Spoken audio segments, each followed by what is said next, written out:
Hola a todos, bienvenidos a esta serie de devocionales meditando en la palabra de Dios en tiempo de Cuaresma y en tiempo de cuarentena. Estamos en el domingo que inicia la Semana Santa, Domingo de la Pasión o Domingo de Ramos, también conocido como Domingo de Ramos. Quien les habla es el obispo de la Iglesia Luterana Confesional de Chile, Pastor Omar Quinas. El texto para nuestra meditación de este día lo encontramos en 1 Pedro, capítulo 2, versículo 24. Vamos a comenzar nuestro momento devocional en el nombre del Padre, del Hijo y del Espíritu Santo. Amén. Así está escrito en la palabra de Dios, quien llevó él mismo nuestros pecados en su cuerpo sobre el madero. Esta es palabra de Dios, te alabamos, Señor. El lugar para las ejecuciones públicas era un cerro cerca de la ciudad, un sitio al que el pueblo llamaba Gólgota, es decir, el lugar de la calavera.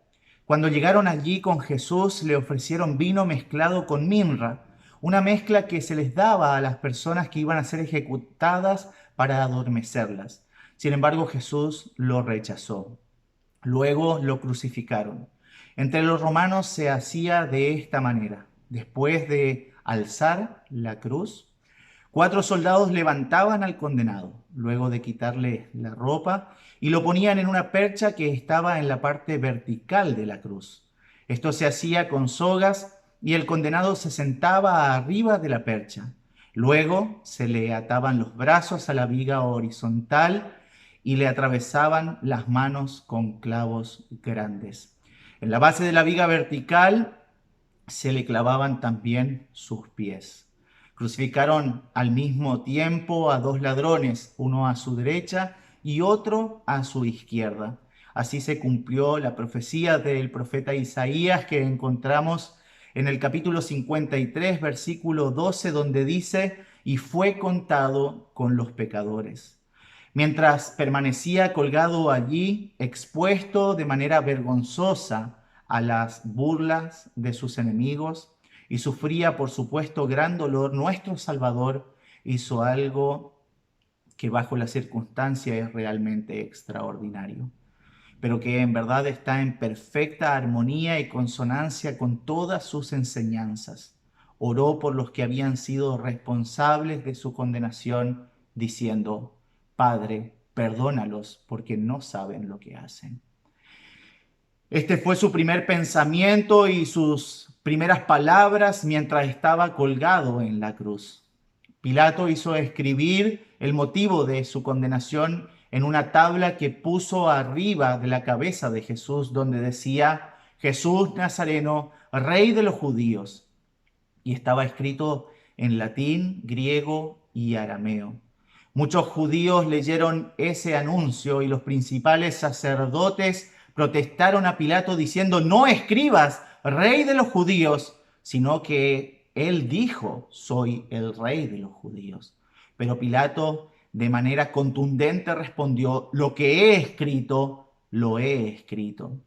Sin saberlo, aquel pagano Pilato había escrito una descripción apropiada y verdadera y la había colocado por encima de la cabeza de Jesús.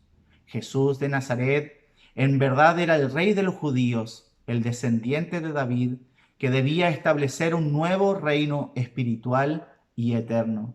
Fue el Mesías prometido, al cual los judíos habían esperado a través de los siglos, y como se predijo, era el Salvador y el Redentor del mundo entero. Pero ¿cómo armoniza la gran vergüenza que experimentó en presencia de los 2 ladrones condenados con todo esto? En verdad lo hacía muy bien, con el fin de llegar a ser nuestro rey y conducirnos a su reino de paz. Primero tenía que hacerse nuestro sumo sacerdote. Todos los sumos sacerdotes de los tiempos del Antiguo Testamento simplemente prefiguraban a este gran y último sumo sacerdote. Él tenía que ofrecer un sacrificio que los innumerables sacrificios del Antiguo Testamento, de los animales en el Antiguo Testamento, solo prefiguraban.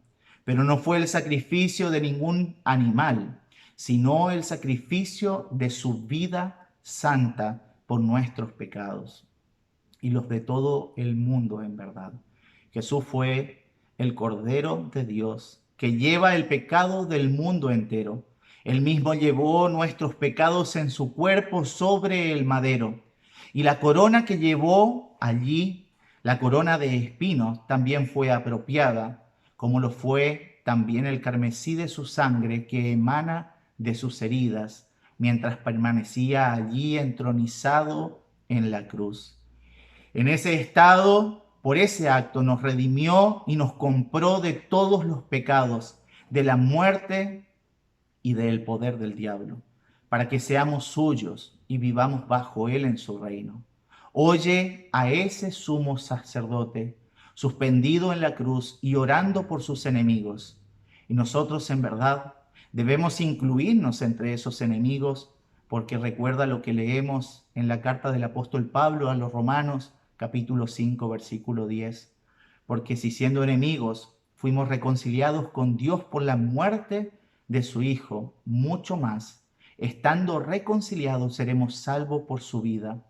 En vista de este amor, seguramente queremos vivir bajo Él en su reino y servirlo aquí en esta vida como Él nos dirige, con amor y con servicio a todo nuestro prójimo, y sin avergonzarnos de tenerlo a Él como nuestro Rey, a quien por la gracia de Dios lo veremos en el futuro tal como es, y lo alabaremos para siempre en la casa del Padre Celestial, a Él que es nuestro profeta, sacerdote y Rey.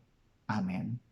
La estrofa número 1 del himno Afligido y Castigado reza de la siguiente manera: afligido y castigado, ved quien muere en una cruz, es el Cristo rechazado, es el Dios de mi salud, es aquel veraz profeta de David, Hijo y Señor, por su muerte da la prueba, es el verbo del amor.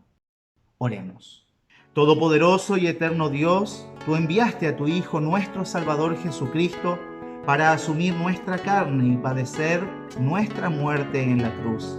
Permítenos en tu misericordia participar de sus padecimientos, para así también tener parte en su resurrección. Por Jesucristo, tu Hijo nuestro Señor, que vive y reina contigo y con el Espíritu Santo, siempre un solo Dios, por los siglos de los siglos. Amén. Que el Señor te bendiga y te guarde. Haga el Señor resplandecer su rostro sobre ti y tenga de ti misericordia. Vuelva el Señor su rostro a ti y te conceda la paz. Amén. Hola, soy Elio de la Congregación Resurrección en Constitución. Si te gustó el video, dale like o me gusta y suscríbete, por favor. Saludos en Cristo.